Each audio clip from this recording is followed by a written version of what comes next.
Singkirkan ini. Meja. Iya, kita tutup begini, baru kita tarik ini kain yang dibawa sambil ditahan ini. Ditahan kain tengahnya. Tarik ke bawah. Kita simpan kain. Jadi sisa ini. Sisa ini yang di tengah. Iya. Nah, sebelum kita mulai mandi tadi disunahkan bagi kita untuk menegakkan. Pelan-pelan. Iya. Iya. Jangan tegak sekali. Tegak begini saja. Tegak begini. Karena mayat itu lebih berat daripada yang hidup, ada yang bantu. Kenapa gemetar? Bismillah. Belum baca mati. Takut sih. Alhamdulillah, gemetar anggotaku ini. Jadi tegak begini, baru kita urut perutnya. Kenapa kita urut? Supaya nanti setelah mandi 3 kali, tidak ada lagi keluar. Karena kapan keluar lagi? Tambah lagi 2. Itulah jadi 5. Keluar lagi, tambah lagi 2. Itu jadi 7. Itu gara-gara itu najis yang keluar. Jadi kita urut dulu, sampai kita merasa bahwa sudah keluar semuanya, maka kita tidurkan kembali dan kita cebok sekarang. Iya. Kita cebokkan, bersihkan dengan cara kita siram dari sini dan kita masukkan tangan kita yang sudah pakai kos tangan tadi dari bawah. Dari bawah. Iya. Ini yang kita lakukan. Karena tadi kita bilang mandinya adalah sunnahnya paling sedikit 3, maka kita siapkan 3 air. Kalau kita hanya memiliki 1 ember saja, berarti nanti yang mengganti airnya itu yang harus cepat. Tapi kalau kita memang alhamdulillah di tempat memandikan mayat ada 3 ember, ya sudah. Langsung saja siapkan 1 ember sepakat, campur dengan kapur. Iya, kapur apa itu? Kapur barus, bukan kapur ajaib, Pak. Iya, kapur barus. Banyak dijual. Banyak dijual. Itu sudah dicampur yang ditumbuk, halus, nanti pakai saringan. Supaya enggak banyak di melengket pecahannya di badan mayat. Nanti pakai saringan airnya.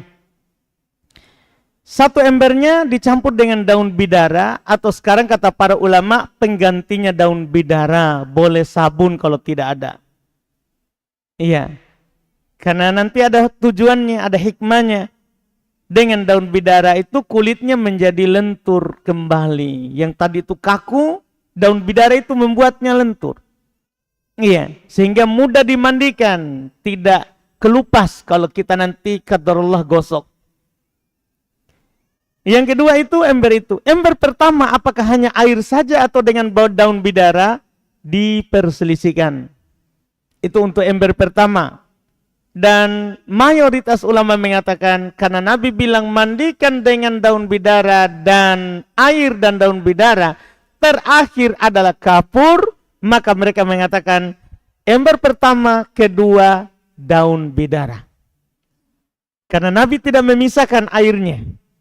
Tidak memisahkan airnya. Jadi tidak apa-apa air pertama daun bidara, air kedua daun bidara, air ketiga nanti baru kapur saja. Kapur saja. Iya. Jadi kita sudah cebol, sudah siapkan airnya, sudah aman. Maka kita mulai dulu dengan wudu. Karena dalam hadis tadi yang kita baca, mulailah dengan anggota wudunya. Jadi kita wudukan itu mayat seperti kita wudu mau sholat. Bagi yang memandikan mayat, dia yang wudukan. Kalau bisa diwudukan, kalau tidak bisa diwudukan, maka dia tayamumkan. Seperti kita bertayamum mau sholat, persis. Tidak ada perbedaannya. Maka kita wudukan. Kita bayangkan bahwa kita yang berwudu. Yaitu kita mencuci telapak tangannya. Iya. Kanan, kemudian baru kiri. Seperti biasa, 3 kali. Setelah itu, apakah kita kumur-kumurkan dan masuk air ke hidung? Kalau ini diperselisihkan oleh para ulama, disebabkan karena di air itu akan langsung masuk ke dalam perutnya. Mayat, Pak, tidak bisa dia keluarkan kembali seperti kita. Maka di antara para ulama ada mengatakan tidak sunnah lagi kumur-kumur dan masukkan air ke hidung, karena dia tidak bisa lagi mengeluarkan. Mayoritas ulama tetap berlaku, hanya saja caranya yang berbeda, yaitu kita tidak masukkan air. Kita basahkan tangan kanan kita ke air dan kita sentuhkan ini lubang hidungnya dan bibirnya. Kalau terbuka ya kita sentuhkan tangan kita yang sudah basah. Ingat, tidak boleh air, karena kalau air akan masuk itu nanti jadi kencing lagi. Itulah nanti lagi kalau kita angkat keluar lagi kotoran, kan jadi air kencing, butuh lagi kita mandikan. Jadi hati-hati di bagian muka. Setelah kumur-kumur dan masuk di air ke hidung tadi, dengan tangan saja yang kita sudah basahkan, maka kita mulai mencuci wajahnya. Cuci wajah tidak boleh siram pakai air. Kenapa? Akan masuk nanti lebih banyak lagi air di mulut, di hidung, di telinga. Maka kita hanya basahi tangan. Basahi tangan kita, baru kita lap wajahnya.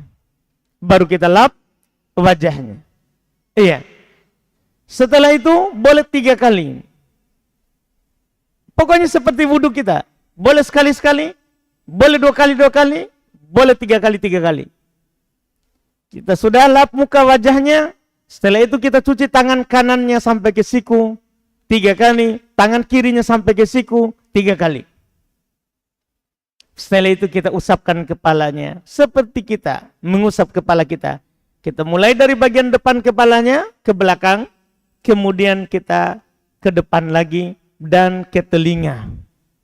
Setelah itu kita cuci kakinya, kanan sampai ke mata kaki, kiri sampai ke mata kaki. Selesai wudhu. Nah, sekarang kita mulai dengan memandikannya. Cara memandikannya adalah kita mulai dari kepala. Kita siram bagian atas kepalanya ini dengan air sampai basah, hati-hati ke muka. Kalau muka cukup kita lapkan dengan air yang tangan sudah basah. Jangan pergi siram mukanya. Karena kita harus perlakukan dia ini seperti kita masih hidup. Karena menyakiti mayat saat kita memandikannya sama dengan menyakitinya saat hidup. Kita mau nggak air ada selang disiram ke muka kita? Kan tidak mau. Kita saja yang hidup tidak suka. Padahal kita bisa saja mengeluarkannya kembali. Mayat tentunya tidak. Dia tersakiti apa yang kita tersakiti dengannya. Jadi hati-hati kita siram kepala. Bagian belakangnya ini adapun mukanya dibasahi pakai tangan kita. Selesai kepala, maka kita mulai dengan kanan yang Nabi bilang tadi. Mulailah dengan kanan. Ini kanan, ya. Kita mulai dari bagian atas sini. Dari sini, leher ini ke bawah, bagian atas. Setelah selesai, maka kita balik, kita miringkan mayatnya. Makanya ini nanti butuh yang membantu. Kita miringkan mayatnya. Wah, ini punya HP mayatnya. Belum dikasih di ahli waris. Baik, iya. Kita miringkan begini mayatnya, baru kita siram bagian bawah. Iya, setelah kita merasa sudah basah, kita kembalikan, baru kiri atas. Setelah itu kita miringkan lagi. Iya, baru kiri bawah. Setelah itu selesai sekali. Tidak perlu kita sabun-sabun. Tidak perlu, karena kita sudah campur airnya dengan daun bidara. Kita sudah campur sabunnya dengan air. Bukan kita pergi lagi mensabunnya. Di air sudah kita sabuni. Jadi daun bidaranya itu sudah campur dengan air. Sabun kita sudah campur dengan air. Tidak sabun lagi. Tidak sampo lagi karena kepalanya kan sudah ada air daun bidara. sudah harum. Iya, karena kalau kita sampo sabun lagi, itu nanti kena matanya. Itu masalah lagi. Itulah orang itu sekarang butuh lagi bungkus pakai kain itu, kayak terpal. Kenapa? Basah nanti kain kapannya. Kenapa bisa basah kalau kita sudah lap? Itu kesalahan sebenarnya. Karena air tadi yang masuk, keluar lagi di bawah. Ah, ini masalah. Seharusnya kan harus kita mandikan lagi. Makanya untuk hindari itu tidak boleh. Ini bukan mandinya kita. Dia ini hanya memang mandi wajib. Namanya mandi wajib. Walaupun tidak sampo, tidak sabun, sudah sah. Jangan kita bilang, oh, Ustaz supaya harum-harum menghadap kepada Allah. Amalan. Yang membuat kita harum menghadap kepada Allah, amalan. Bukan sabunnya kita. Bukan. Itu harus dipahami baik-baik. Jadi ini kita mandikan kewajiban kita. Yang hidup. Kewajiban kita yang hidup. Dia ini menghadap kepada Allah dengan amalannya. Iya. Dengan itu selesai sekali. Selesai sekali. 2 kali persis seperti tadi tanpa wudhu. Yang kurang adalah wudhu. Kita mulai lagi dengan kepalanya.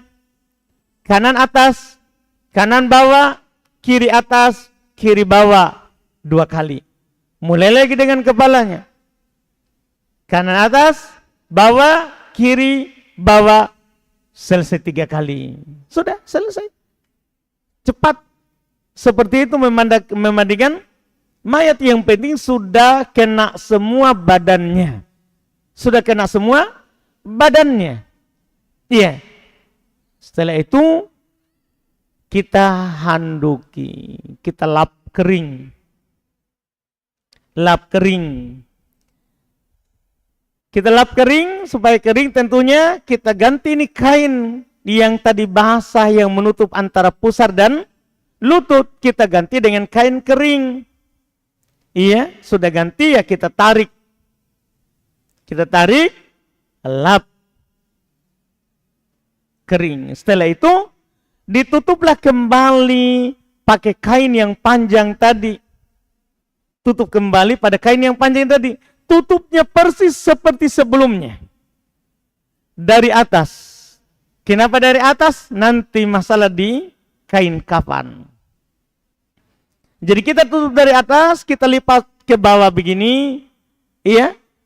Setelah itu kita angkat mayatnya dalam keadaan kain kafan sudah siap. Yang nanti kita akan bahas di pembahasan mengkafani. Dengan ini sudah tamat memandikan mayat. Alhamdulillah, silakan bangkit kembali. Kita paham kan? Iya. Dengan ini semua kita bisa memandikan mayat. Karena memandikan mayat itu mudah. Tidak sulit. Jazakumullah khairan. Jadi sudah cukup, kita tutup. Tutup.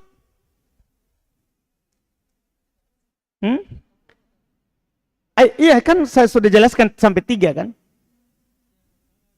Kan pertama, kedua daun bidara. Ketiga kan saya sudah bilang memang. Sudah bilang memang ada 3 air. Makanya saya cuma jelaskan bahwa 1, 2, 3. Karena airnya sudah saya jelaskan. Tinggal kita siram sesuai dengan air tadi urutannya. Bidara, air daun bidara, air daun bidara, air kapur. Seperti itu. Iya. Kita bisa pahami kan? Inilah yang beliau ingin sampaikan di hadis yang baru kita baca tadi itu. Saya kira kita akan membahasnya banyak kali ya. Iya, ternyata hanya sekali. Sisa berikutnya adalah kelengkapan pembahasan.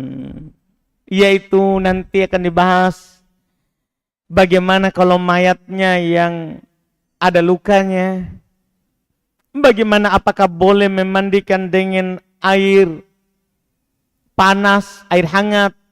Bagaimana kalau perempuan itu meninggal dalam keadaan haid.